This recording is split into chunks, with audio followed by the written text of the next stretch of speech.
KPBS On Demand is supported by UC San Diego's Art Power, presenting cellist Joshua Roman, performing from his album Immunity, alongside music by J.S. Bach and more, Sunday, June 22nd at UC San Diego's Epstein Family Amphitheater. Reserve your tickets at artpower.ucsd.edu. What made your last keeper leave? He believed that there was some enchantment in the light. Went mad, he did. Tall tales. Writer-director Robert Eggers kept his new film, The Lighthouse, tightly under wraps while it was being made. But now that it's been released, he's opening up about the film set in an 1890s New England lighthouse. How long have we been on this rock? 5 weeks? 2 days? Help me to recollect. I'm Beth Accomando, and welcome back to another episode of listener-supported KPBS Cinema Junkie podcast.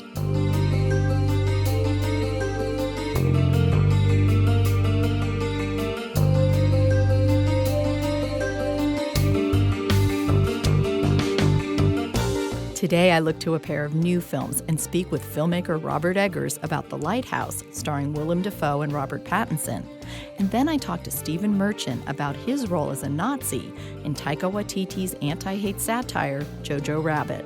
So let's get the first break out of the way early, and I'll be right back with my interview with Robert Eggers, the director of The Witch and now The Lighthouse. KPBS On Demand is supported by UC San Diego's Art Power, presenting cellist Joshua Roman, performing from his album Immunity, alongside music by J.S. Bach and more, Sunday, June 22nd at UC San Diego's Epstein Family Amphitheater. Reserve your tickets at artpower.ucsd.edu. First of all, there was a title at the end of the film which I wasn't able to read because it was fairly small, but did it say that some of the dialogue was taken from, like, Lighthouse logs? Yeah, in The Witch, my previous film, there's a lot of intact sentences from Puritan writings. There's not a lot of intact sentences in The Lighthouse. My brother and I were really, for the most part, writing our own dialogue, but because we don't speak in obscure New England dialects from the 19th century, we had to do a lot of research to sort that out. Being from in the 19th century and New England and nautical, obviously we're going to turn to Melville very quickly, and we did look at lighthouse keepers' logs and journals, and many other sources, which I'll spare you. But the one that's listed on that title card, that was too small and brief for you to decipher. We acknowledge the main author was in the state of Maine, Sarah Orne Jewett. She was writing in the same period as the film takes place, and she was interviewing working people in coastal Maine and then writing her main stories in dialect, often phonetically, which became very helpful for my brother and I. Rob speaks like her slightly inland farmers, more or less, and Willem speaks like the characters who make their living on the sea. And there are a few. Willem Dafoe does have a couple intact sentences from a retired sea captain character in Sarah Orne Jewett, which allegedly means that a retired sea captain actually said those things at some point in time. And in doing that research, was there anything you found that inspired you in some way or that surprised you? I mean, anything that was surprising or inspiring, we put in the movie. I'm creating a thesaurus, my brother are creating a thesaurus to kind of draw from. You know, we're writing in dialect from the beginning. We're not translating from modern English, so the thesaurus is kind of grouped with phrases and vocabulary that talk about mood and feeling and intention, rather than like a direct one-to-one translation like a normal thesaurus. But yeah, it's all inspiring. I mean, of course, we didn't say, let's write a movie in 19th century Maine dialects. Like, the idea was to create a ghost story in a lighthouse.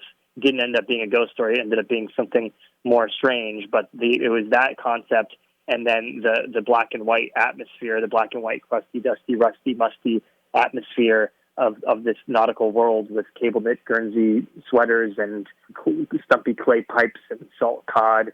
That was a world we wanted to explore, and in order to articulate it, we needed to do a whole lot of research. Now, you mentioned The Witch, and that was inspired by tales of New England, and this also is kind of very localized to that area as well. What appeals to you about drawing on these stories that are kind of from your backyard, kind of? Well, as every writing teacher says, write what you know.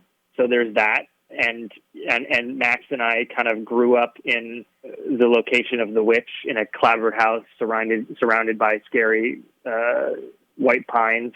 And then, family summer vacations, we would drive up to Maine and to vacation in the Lighthouse location, sort of.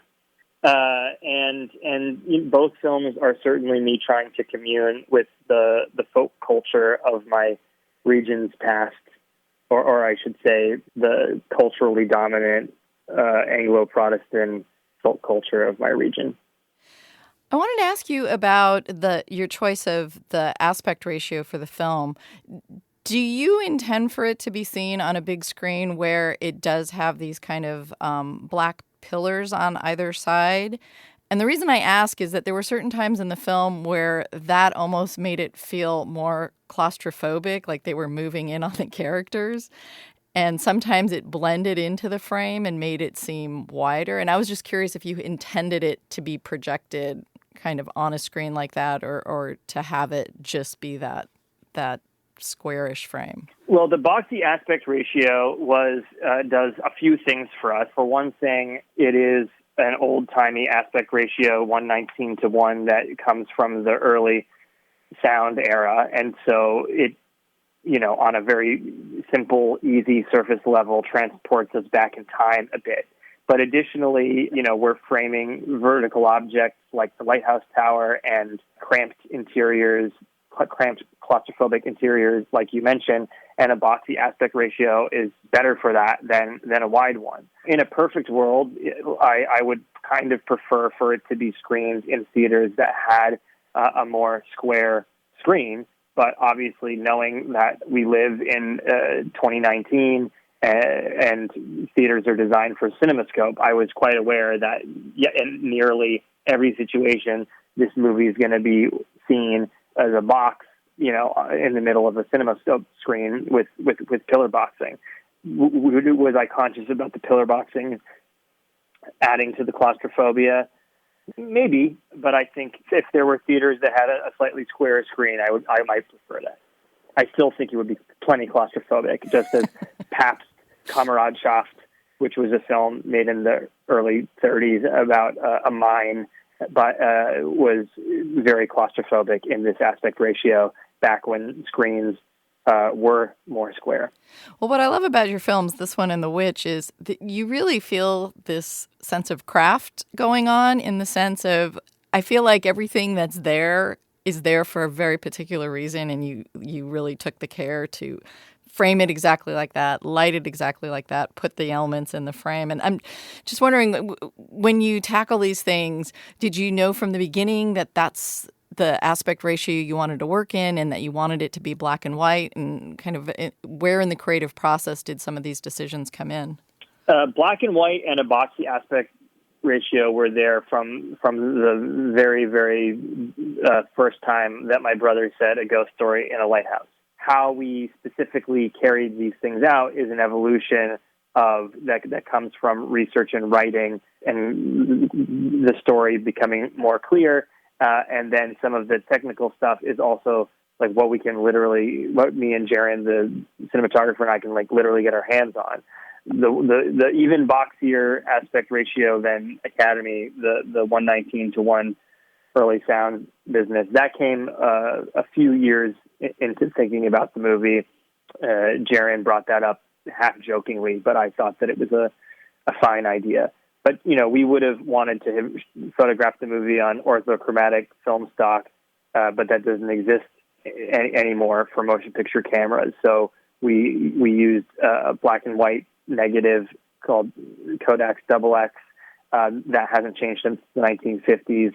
And also looked really good. And then Jaron developed a custom filter with Schneider to give us the orthochromatic look. And orthochromatic, basically, the main thing about it is that it's not sensitive to red light.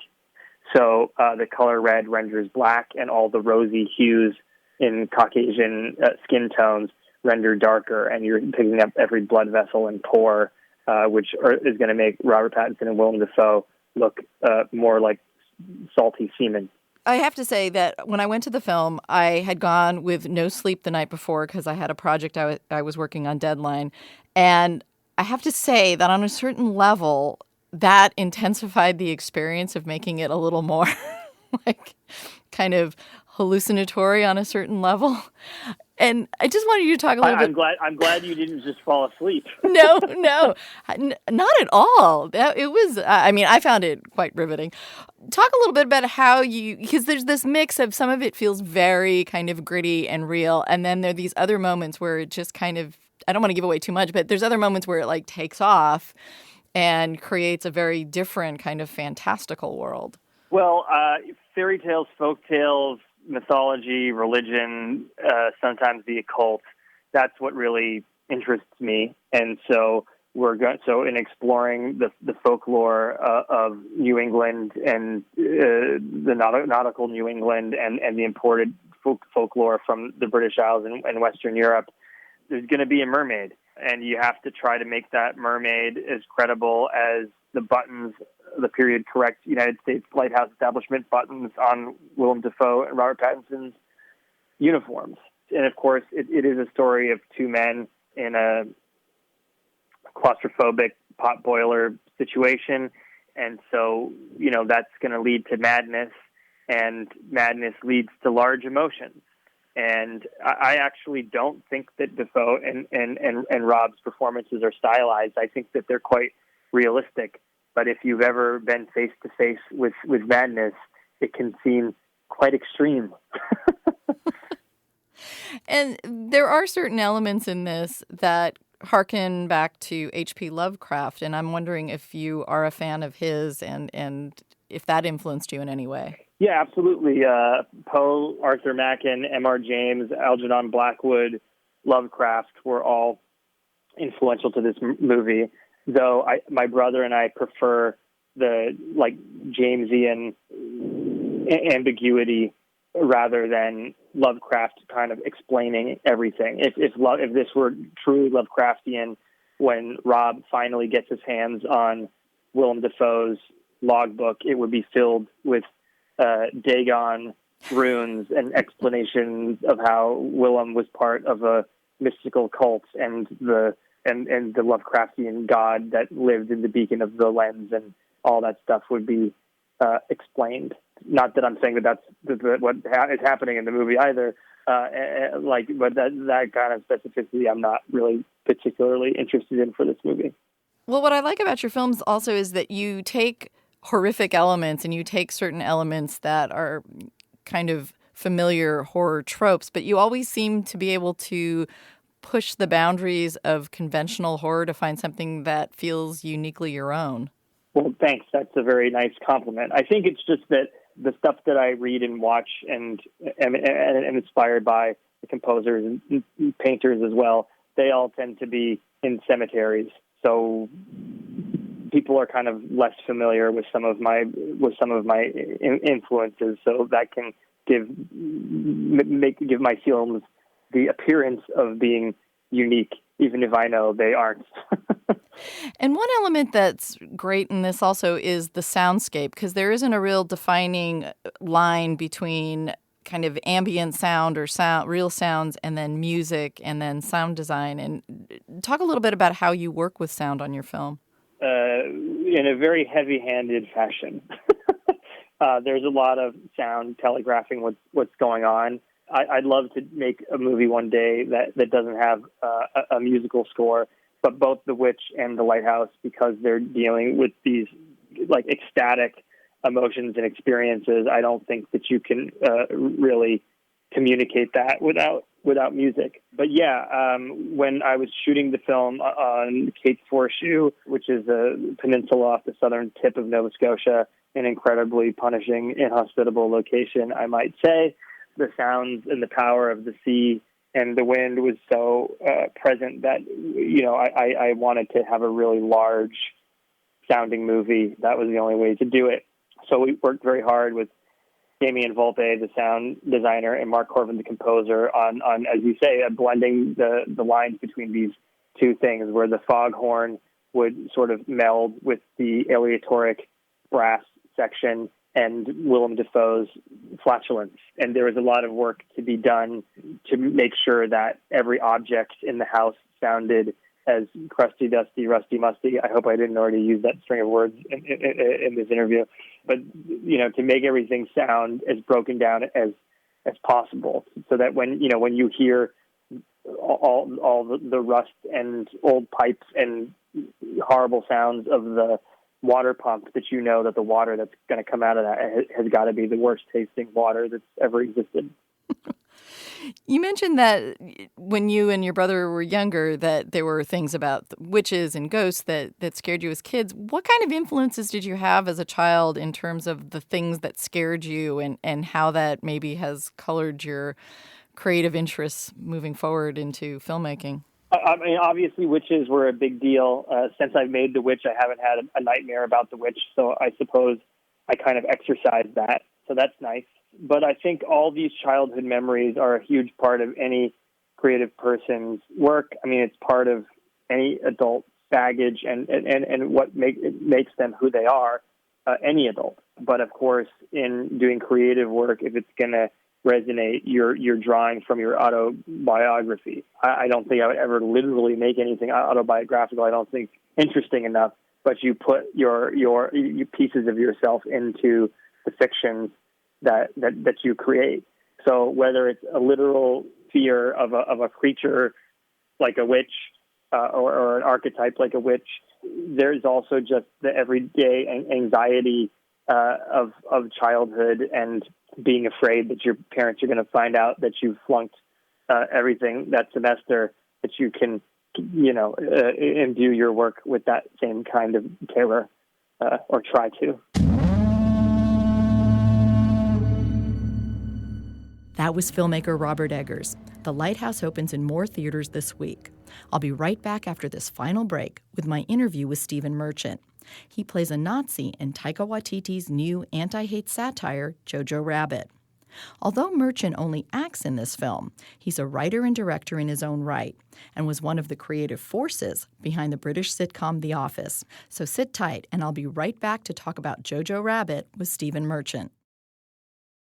KPBS On Demand is supported by UC San Diego's Art Power, presenting cellist Joshua Roman, performing from his album Immunity, alongside music by J.S. Bach and more, Sunday, June 22nd at UC San Diego's Epstein Family Amphitheater. Reserve your tickets at artpower.ucsd.edu. To begin with, Stephen, this film is not a film that fits neatly into a box, which is one of the things I love about it. But how would you describe it to someone?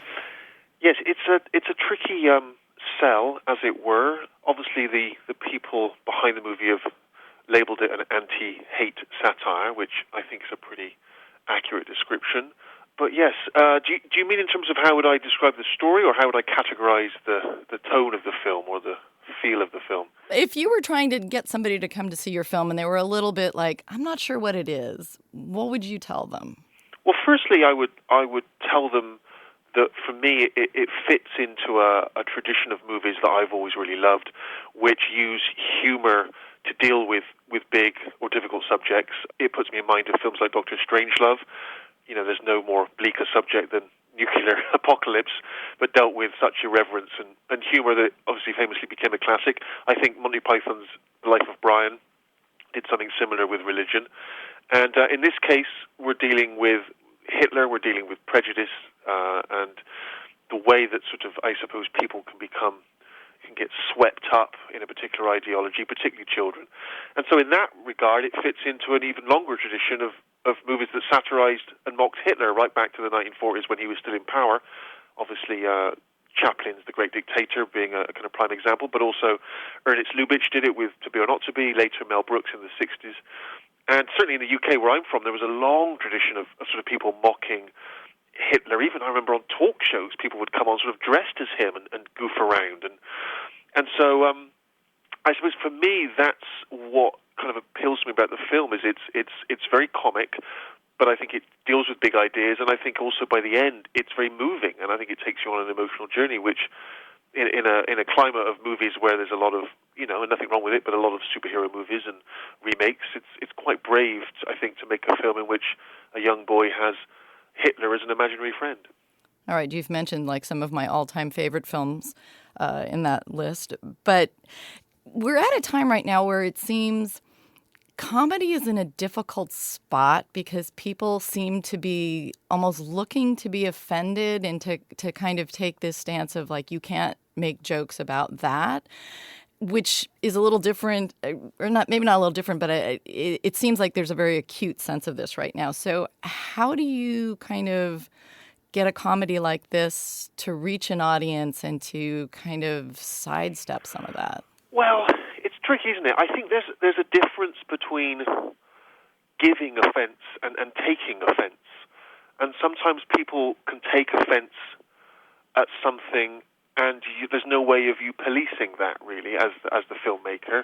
I think you just have to be able to do something that you can stand by and feel that you're not trying to upset or offend. You're just simply trying to tell your story and use humour as you see fit. And like I said before, I think this film fits into that long tradition of satirizing Hitler. In fact, it's interesting that during the war itself, the BBC in my country had German expats writing comedy sketches, which they then broadcast back into Nazi Germany in an effort to sort of undermine and mock, satirize the regime.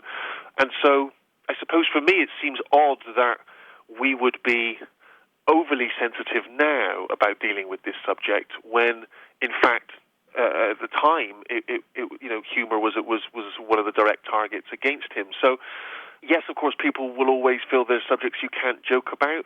I guess because I come from the world of comedy, I've always felt you can, in theory, make humor and satire about any subject. It's about how you do it, and do you do it responsibly. And so, like I say, in the end, I don't think the movie sets out to cause offence, but people could choose to take offence if they decided to. Well, you've written and directed a lot of comedy yourself. So looking at the film that Taika Waititi has created, what are the challenges or how do you actually kind of make it work when you're kind of going from slapstick to pathos, like sometimes within seconds of each other? Well, I have to say, I've tried to juggle, humor and emotion and pathos in the work I've done, but it wasn't until I saw the finished version of this that I was amazed at sort of how he had managed to pull it off, because, even in the making of it, I sort of admired Taika's ambition, but I couldn't quite see how those two things were going to match up. I was thinking, wow, this is going to be a sort of audacious roll of the dice, and somehow, in seeing the finished film, I think he starts with humor, sometimes quite broad, sometimes even surreal in a Monty Python way, and then somewhere in the midpoint of the film, you're starting to really invest in these people, and by the end, I think it's very emotional and very heartfelt, and that's a testament to him that I'm genuinely, and I don't mean this sort of, just in order to sort of blow smoke up his arse, as we would say. I just don't know quite how he did it. It's some kind of sleight of hand that is very impressive, and I think in part it's because Taika's just very instinctive. I think he just goes with his gut, and I think he feels, whereas perhaps I would have overanalyzed it, I think he's just gone with, I'm going to make you laugh, and now I'm going to make you cry, and I think he just goes with his instinct, and I think he pulls it off magnificently. I really was dazzled when I saw the finished film. And what is he like to work with? Because the comedy, to create this kind of comedy, it seems to me that it would have to be kind of very meticulously planned and written. But is it something that was tightly scripted, or did he allow for some sort of improvisation by actors? How was he to work with? Certainly my experience was I had learnt the script very carefully, and I'd worked with a dialect coach because we had to all do these German accents, and I'm not very good at accents, and I was a little anxious about that, and I had written out, in my script every word kind of, broken it down into syllables, and was very well prepared, and got there on the day, and then he said, "Now improvise." And I had something of a panic attack, thinking, well, I can barely do the German accent as it is, let alone improvise. And I'm opposite recent Academy Award winner Sam Rockwell. And I was very anxious. But the atmosphere he created was very non-judgmental and very improvisatory, if that's the word, and just, welcomed our input. And, it's tricky because you are dealing with delicate subject matter, but you don't want to sort of censor yourself on set, really. You just feel like you need to go with it and trust that he'll choose what's right in the editing room, which is what he did. But yes, certainly, again, for dealing with such heavy subject matter, there was a surprisingly light sort of atmosphere on set, which I think you just need to when you're doing comedy in particular. Well, in your scene in particular, too, he seemed to have a lot of fun with the physicality of you being very tall. Yes. And exaggerating possibly, but you being very tall and Sam Rockwell being much shorter. Well, I sort of was towering above Sam in a very deliberate way to seem like this intimidating Gestapo officer. And then Taika just thought that was funny, and so then put me on a box to make me even taller again. And I'm already 6'7". It's rare that people make me stand on a box in a movie. They normally want me to crouch or bend down. So, yes, but yes, there's a kind of those subtle ways of using the sort of physical humor, which I always love. As a very tall English person with blondish hair, it was inevitable to me one day I would get the phone call, "We want you to play a Nazi." It feels like every English actor plays a Nazi at some point. And I just was pleased I was able to do it for Taika. And how do you tackle a role like that? Well, to me, I was put in mind of the Gestapo officers you saw in movies like The Great Escape or even Raiders of the Lost Ark, in which there's something sort of, they always felt very bureaucratic, and it's something about that which made them all the more chilling for me. They always seemed like petty men of no significance in life, who had sort of somehow been given the power of life and death over people. And so they were characters like I've played before, nerdy guys, insecure people who've suddenly been given this power. And sometimes for me, they're the scariest people because they don't wield a gun. They make other people do their dirty work. And so for me, it was trying to be sort of both slightly buffoonish, like a kind of nerdy bureaucrat, who then can suddenly turn on a dime and be eerie and chilling and have a kind of creepy smile. And that was what we were shooting for. And again, as you said before, just trying to get that balance of humor with hopefully something more real or sincere, or in this case, chilling. I recently had the opportunity to interview Armando Iannucci about his films and work. And one of the things he mentioned is that he said our real world and our real politics have become so absurd that he felt he had to quit Veep because he couldn't, as a comedy writer, he couldn't come up with anything more absurd. And then he turned to Soviet Russia to make a film. Yeah. So as someone who does deal with a lot of comedy, I mean, is there that sense that sometimes the real world gets so absurd, it's hard to find comedy, like contemporary stuff? You have to go back in time to... Well, yeah. I mean, I think that's true. I mean, I feel like we are living in an age in which the rules that used to exist, particularly in politics, sort of no longer do. And it seemed like the rules was what you could mock and you could kind of, when things have a very rigid structure of how things are done, somehow that makes satire easier and sort of magnifying the absurdity of it. But now when the absurdity is just, for instance, the classic joke about politicians was always that they were lying. Well, now they're lying openly and everyone accepts that they're lying, and that's a new normal. And so you can't undermine that aspect anymore. I mean, there is a sort of power, there's extraordinary power in someone just denying that they've done something. You've lied. No, I haven't. Well, where you can't come back to that. The rule used to be, you've lied. Oh no, I'm humiliated and ashamed. I better resign. But if you just say, no, I didn't lie, you're sort of invincible. And it does make satire and comedy much harder because you used to try and expose that hypocrisy. You played that hypocrisy for laughs, but that hypocrisy is just worn as a badge of honor now. So it is somehow, you go back, as Armando did, to Stalinist Russia, or you go back, as we have, to World War II, and yes, at least somehow the rules were clearer then. So yeah, it is difficult. It's also, I think, always slightly depressing that no matter how many times a late night talk show host or a Saturday Night Live sketch mocks the current political climate, it makes no real impact, and you start to feel a little bit like you're just, again, without wishing to be vulgar, as we would say in England, you're pissing into the wind. All right. Well, I want to thank you very much for your time. I know you're on a tight schedule, and thanks so much for talking about the film. I appreciate it. Thanks so much for having me.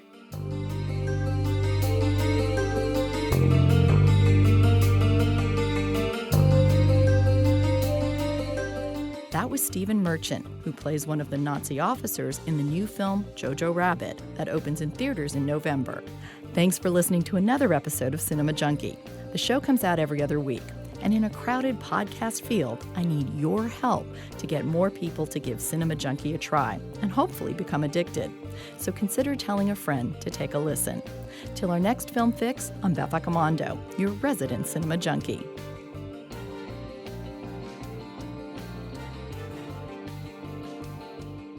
KPBS On Demand is supported by UC San Diego's Art Power, presenting cellist Joshua Roman, performing from his album Immunity, alongside music by J.S. Bach and more, Sunday, June 22nd at UC San Diego's Epstein Family Amphitheater. Reserve your tickets at artpower.ucsd.edu.